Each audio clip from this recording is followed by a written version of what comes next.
নমস্কার, খবর শুনছেন আপডেট পত্রিকা ইউটিউব চ্যানেল থেকে। জানাবো রাজ্য এবং দেশের প্রতিটি গুরুত্বপূর্ণ তাজা খবর। শুরুতেই সংবাদ শিরোনাম। বাংলা ভাষায় কথা বললেই অ্যারেস্ট করবে বলছে, ইয়ার্কি হচ্ছে বিস্ফোরক মমতা। 21-এ যদি কলকাতাতে হয় তাহলে শিলিগুড়িতে হওয়া উচিত, বিজেপির উত্তরকন্যা অভিযান প্রসঙ্গে শুভেন্দু। না হলে পশ্চিমবঙ্গ পশ্চিম পাকিস্তান হয়ে যাবে, কোন বিষয়ে সতর্কতা বার্তা শ্রমিকের। জলাধার থেকে জল ছাড়লে বন্যা পরিস্থিতি যা করার আমরা করব, আশ্বাস মমতার। অ্যাম্বুলেন্স নয়, ভরসা খাটিয়া, বেহাল রাস্তায় ভোগান্তি ক্যান্সার আক্রান্ত রোগীর। পরিস্থিতি ভয়াবহ হবে, ডিভিসিকে চিঠি পাঠালো রাজ্য। বাংলায় 90 লক্ষ ভোটার বাদ যাবে, জেলা ধরে ধরে তথ্য দিলেন শুভেন্দু। গ্রাহক সেবা চালানোর নামে কোটি টাকার প্রতারণা, ধরা পড়লেন স্বামী, এখনো নিখোঁজ স্ত্রী। বিনীত গোয়েল ব্যাচমেট বলেই তিলোত্তমা মামলায় উঠল প্রাক্তন পুলিশ কমিশনারের নাম। এবার আসছে বিস্তারিত সংবাদে। ভিন্ন রাজ্য বাঙালিদের উপর অত্যাচারের বিরুদ্ধে ফুঁসে উঠলেন মমতা বন্দ্যোপাধ্যায়। পাশাপাশি 26-এর ভোটের আগে বাঙালির আবেগে শান দিয়ে দিলেন মুখ্যমন্ত্রী। বুধবার ধর্মতলায় বাঙালি হেনস্থার বিরুদ্ধে হওয়া সভায় মমতা বন্দ্যোপাধ্যায় বলেন, বাংলার কথা বললেই অ্যারেস্ট করবে বলছে। মমতা বলেন, পশ্চিমবঙ্গ সরকারের পক্ষ থেকে লক্ষ্য করছি, প্রতিদিন আমাদের কাছে অভিযোগ আসে, সেটা আমাদের দেখতে হয়। ভারত সরকার এবং বিজেপির আচরণে আমি অত্যন্ত দুঃখিত, লজ্জিত এবং ব্যথিত। একটা প্রবাদ আছে, বাঁশের চেয়ে কঞ্চি বড়, শাড়ির চেয়ে গামছা, মন্ত্রীর চেয়ে আমলা বড়, নেতার চেয়ে চামচা। ভারত সরকার একটা নোটিফিকেশন করেছে, সেটাকে আমরা চ্যালেঞ্জ করব। মুখ্যমন্ত্রী বলেন, ভারত সরকার একটি নোটিফিকেশন করেছে, লুকিয়ে লুকিয়ে সেই নোটিফিকেশন করে বিজেপি আছে সেখানে পাঠিয়েছে। সেখানে পরিষ্কার বলা হয়েছে, যাকে সন্দেহ হবে বাংলায় কথা বলে তাকে অ্যারেস্ট করবে, ডিটেনশন ক্যাম্পে রেখে দেবে। কেউ আত্মীয়ের বাড়িতে বেড়াতে গেলেও এমন করা হচ্ছে। বাঙালিদের উপর এই অত্যাচার আমি মানব না। এখানেই থেমে থাকেননি মমতা বন্দ্যোপাধ্যায়। বলেন, শুনেছি বিহারে 30.5 লক্ষ ভোট বাদ গিয়েছে। এইভাবেই মহারাষ্ট্রে ওরা জিতেছে, না হলে পারতো না। দিল্লিতে এইসব করেই জিতেছে, বিহারেও সেই পরিকল্পনা করছে। তারাও আমাদের ভাই বোন। বাংলাতে পরিকল্পনা করছে, আমরা ইঞ্চিতে ইঞ্চিতে লড়াই করব। বিনা যুদ্ধে 1 ইঞ্চি জমিও ছাড়ব না। রাজ্য বিজেপির যুব মোর্চার ডাকা উত্তরকন্যা অভিযানে অনুমতি দেয়নি পুলিশ। 21শে জুলাই কলকাতায় পূর্ব নির্ধারিত সমাবেশের কারণে শিলিগুড়িতে উত্তরকন্যা অভিযানের অনুমতি দেওয়া যাচ্ছে না বলে চিঠি দিয়ে বিজেপির যুব মোর্চাকে জানিয়েছে শিলিগুড়ি পুলিশ কমিশনারেট। এই ইস্যুতে শুভেন্দু অধিকারীকে আক্রমণ শানিয়েছে তৃণমূল। এই বিষয়ে তৃণমূলের রাজ্য সহসভাপতি জয়প্রকাশ মজুমদার বলেন, একটা অর্বাচীনের মতো কথা বলেছেন শুভেন্দু অধিকারী। 21শে জুলাইয়ের অনুমতি দিলে আমাকেও দিতে হবে।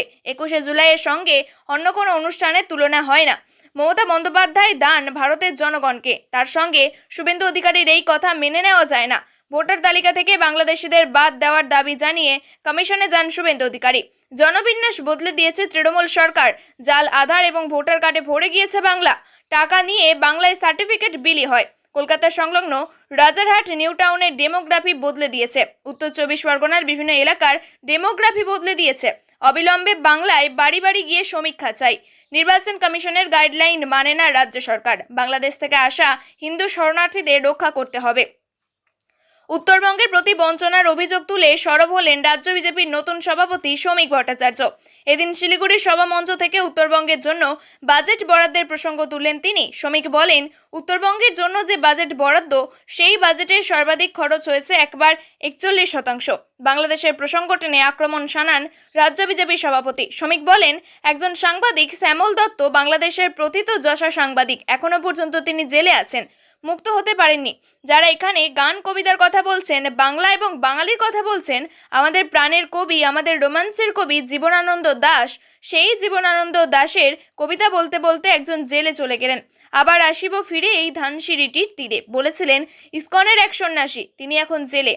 যিনি তাকে খাবার ওষুধ দিতে যেতেন, তিনিও এখন জেলে। তার সংযোজন সিটি অব আলেকজান্দ্রিয়ার সব থেকে বড় লাইব্রেরি, যে মৌলবাদীরা ধ্বংস করেছিল, যারা নালন্দা, তক্ষশিলা, বিক্রমশিলাকে ধ্বংস করেছে, বই জ্বালিয়েছে, আজ তারাই আবার একইভাবে ইন্দিরা গান্ধীর লাইব্রেরির 70,000 বই বাংলাদেশে জ্বালিয়ে দিয়েছে। সেই মানসিকতার মানুষ কিন্তু মুর্শিদাবাদের বাড়িতে ঢুকে হিন্দু ছেলেমেয়েদের উপর আক্রমণ করে তাদের বইয়েতে আগুন ধরাচ্ছে। আজ এর বিরুদ্ধে প্রতিবাদ করতে হবে বাঙালিকে, না হলে পশ্চিমবঙ্গ পশ্চিম পাকিস্তান হয়ে যাবে। শ্রমিকের বক্তব্যে উঠে আসে বিনিয়োগের প্রসঙ্গ। তার অভিযোগ, আজ এ রাজ্য থেকে পুঁজি ভিন্ন রাজ্যে সরে যাচ্ছে।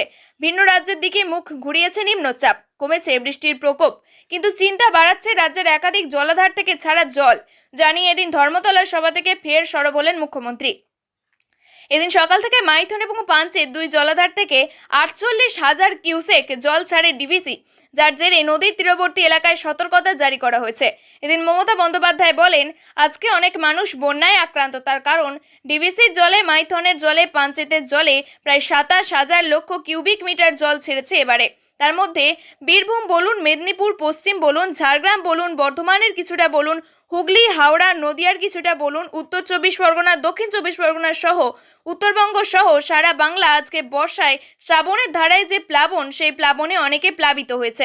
তাদের জন্য গতকাল আমি মিটিং করেছি এবং যা করার তা আমরা করব।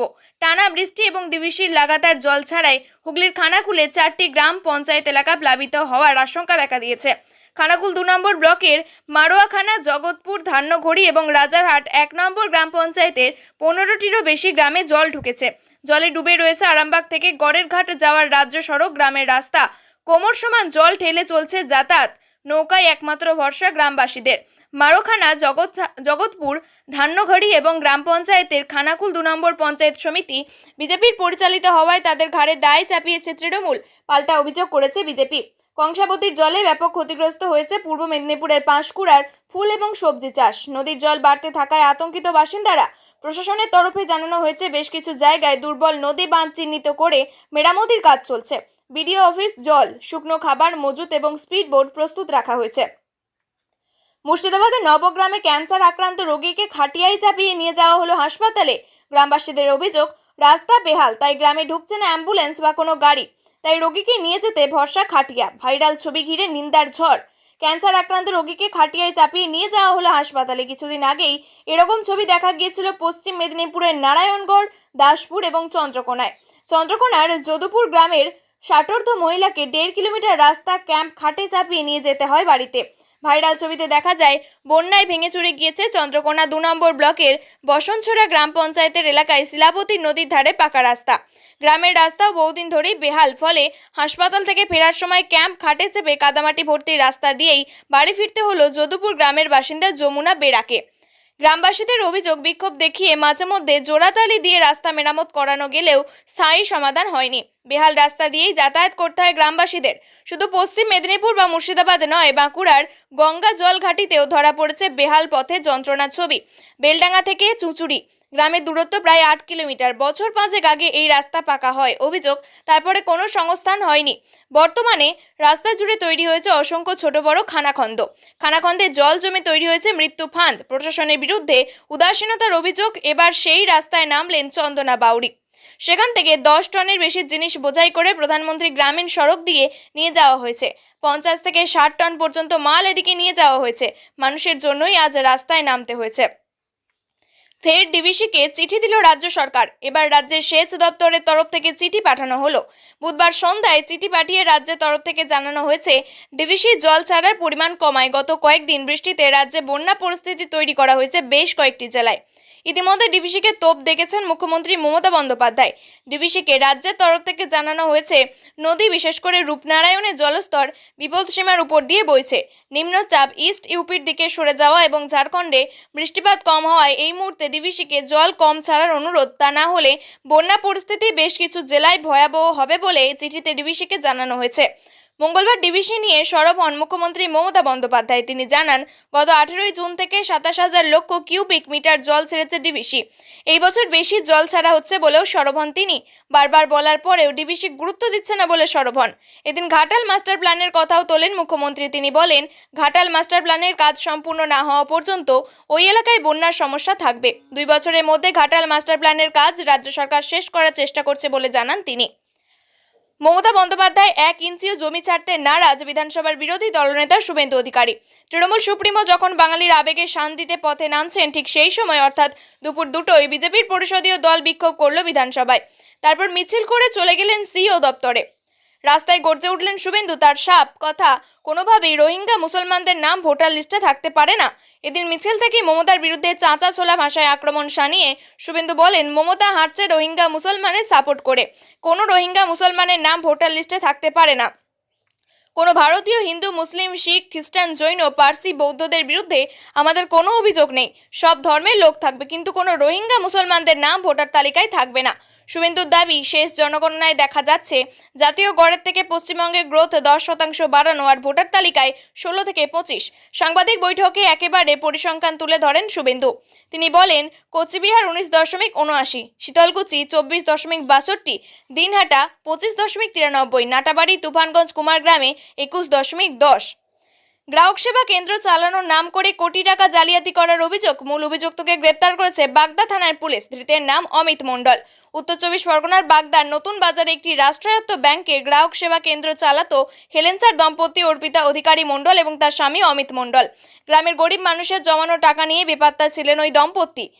লিখিত অভিযোগ পাওয়ার পরে তদন্তে নেমে শনিবার সন্ধ্যায় বনগা থানা এলাকার জোকা আমতলা থেকে অমিতকে গ্রেপ্তার করে বাগদা থানার পুলিশ। পুলিশ সূত্রে খবর, অমিতের খোঁজে ওঁত পেতেছিল পুলিশ। পুলিশের কাছে গোপন সূত্রে খবর আসে, জোগা আমতলা এলাকার পরিচিত কারোর সঙ্গে দেখা করার জন্য অমিত আসতে পারেন। অমিতকে গ্রেপ্তার করে তার স্ত্রী খোঁজে তল্লাশি শুরু করেছে পুলিশ। ধৃতকে 10 দিনের পুলিশি হেফাজতের আবেদন জানিয়ে আজ বনগা মহকুমা আদালতে পাঠিয়েছে পুলিশ। আরজিকর ধর্ষণ খুন মামলায় শিয়ালদহ আদালতে ষষ্ঠ স্ট্যাটাস রিপোর্ট জমা দিল সিবিআই। সেই রিপোর্টে উল্লেখ করা হয়েছে, নতুন করে 7 জন সাক্ষীর বয়ান রেকর্ড করা হয়েছে। হাসপাতাল ছাড়াও আরজিকর সংলগ্ন রাস্তায় সব সিসিটিভি ফুটেজ খতিয়ে দেখা হচ্ছে। বুধবার শিয়ালদহ আদালতে তিলোত্তমা মামলার শুনানি চলছিল। পরিবারের তরফে এই অভিযোগ শুনে আদালতে কার্যত বিনীতের হয়ে সওয়াল করতে শোনা যায় সিবিআই এর আইনজীবীদের। সিবিআই এর আইনজীবী বলেন, বিনীত গোয়েল বা তার সিনিয়র অফিসাররা ব্যাচমেট বলেই এই ক্রাইমের অংশ, একথা বলে দেওয়া যায় না। আপনাদের কথায় কাউকে গ্রেপ্তার করা হবে না, তথ্য প্রমাণের ভিত্তি করে গ্রেপ্তার হবে। এদিকে সিবিআই এদিন আরও একবার বলেন, ঘটনাস্থল থেকে অভিযুক্ত সঞ্জয়ের ডিএনএ পাওয়া গিয়েছিল। অন্য কারো না পাওয়া গেলে আমরা কি করব? আমরা সিসিটিভি ফুটেজ ভালোভাবে খতিয়ে দেখেছি, সাক্ষীদেরও জিজ্ঞাসাবাদ করেছি। আমরা কোনো কিছুতেই ভয় পাই না। আমরা মন্ত্রীদের বিরুদ্ধেও তদন্ত করেছি, আর হাতরাসে যা হয়েছে তা কোর্টের অর্ডার আছে। আরজিকর হাসপাতালে ঘটনার আগে এবং পরে কে ঢুকেছে কে বেরোচ্ছে সবই দেখা হয়েছে বলে জানান সিবিআই। আরও জানান, সেই সঙ্গে সঞ্জয়ের ডিএনএর সঙ্গে সবকটি মিলে গিয়েছে। 4 জনের লাই ডিটেকশন টেস্টও করা হয়েছে। সিবিআই এর স্পষ্ট জবাব, আমরা নিরাপরাধকে কেন গ্রেপ্তার করব? সিবিআই আরও বলছে, সঞ্জয় প্রথম থেকেই সন্দেহের তালিকায় ছিল। কলকাতা পুলিশের তদন্তে উঠে এসেছিল সেটা। সঞ্জয় ছাড়া অন্য কাউকে অভিযুক্ত হিসাবে পাওয়া যায়নি। প্রিয় দর্শক, আজকের খবর এই পর্যন্ত। ধন্যবাদ।